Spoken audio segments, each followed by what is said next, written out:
In this video, we have a BMW Z3 that is in the shop to get revived, for the lack of a better term. It's pretty beat up. I mean, there's a bunch of swirls, bunch of scratches. It's really dirty. The owner just recently got it, so it's now come to me to get nice and cleaned up so that way he can enjoy it for a little bit before he decides to keep it or move on to something different. Now, when I first got eyes on this car, I got really excited because you really don't see Z3s anymore, which is nuts because they're awesome cars, and when I do find them, they're usually just clapped. I mean, it's essentially a German Miata with a little bit of bite to it. Not a whole lot, but if you get like a Z3M, for example, the creme de la creme, oh, that's just fantastic. But we're not here to nerd out over BMWs like I could do for hours. We're here to get this thing cleaned up. So we're gonna get started with these wheels here. They don't look too dirty, but once we break into them, they are filthy.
to note before we move into the paint correction aspect of the job. This car, we're not chasing perfection. It's a 20-plus-year-old BMW with 668 jet black BMW paint, which means there's no way in heck we're going to be trying to get perfection out of this because the front bumper has some damage already to it. The sides have deeper scratches that just have broke through the paint. There's dents, there's everything you can think of. So the best thing we can do is get it glossy. Now there are scattered swirls throughout the paint. That's a given. It's a jet black car, so we're going to get rid of those obviously. But there's also certain areas that have some paint work, such as the hood, the front bumper, and as well as some of the side trim moldings on the front fenders. So the best thing we can do here is get it nice, glossy, and coated.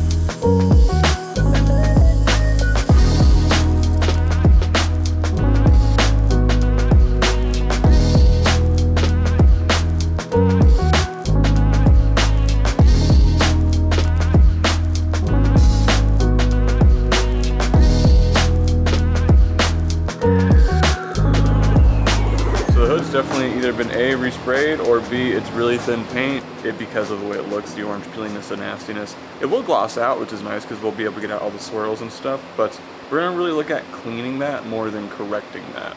Otherwise, I think the rest of the car is pretty solid. So, orange Griots pad, which is quickly turning into my #1 favorite pad. And maybe some Contra Chemi's Fine Cut.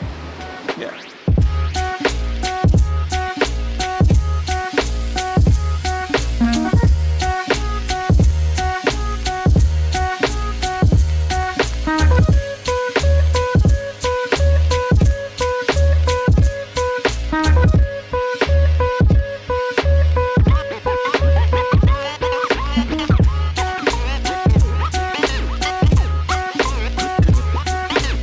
I only used the polisher twice so far on this entire job, and we're already finger polishing? Yes.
So now that we have the entire car pretty much good to go for refining, we're going to start working with the front bumper, the headlights, as well as the hood.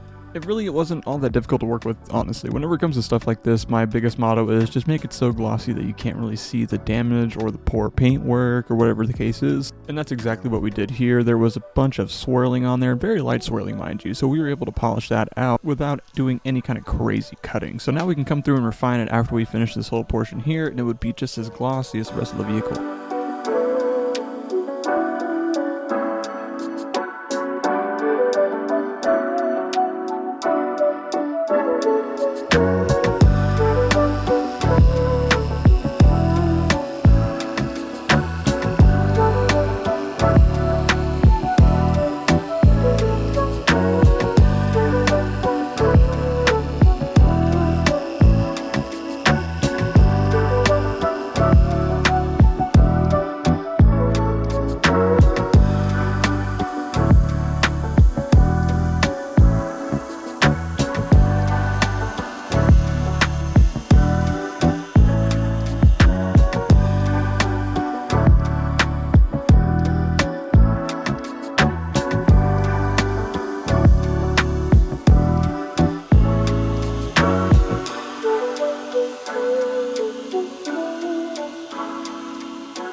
Now usually in a time like this, especially with older BMWs, just like my E39, that front trim, the grille piece, it pops off super easy, but there's a dent right in between both of those, so popping it out is extremely hard. I tried, so we're going to finger polish all of that.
Wrapping up the car with the refining stage, it means we can go ahead and wipe everything down with IPA, go through with some toothpicks and hit all the crevices with the same thing to get it nice and clean, and then we can coat it. We're going to be using Drexler's ceramic coating system because it's really easy to use, super easy to apply, and it's just within the budget of the job. The only thing that sucks with this is that there's still obviously deeper scratches throughout the rest of the paint. I wish I could get those out, but it's just impossible without burning through at this point because it's a 20-plus-year-old car, so we're going to make it crazy glossy instead.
it's raining, so doing final shots for this, yeah, not the greatest outside. Even though it is fully cured and good to be in the weather, we're gonna go ahead and do some final shots in here. So if you like the video, give it a like. Otherwise, see you guys next time.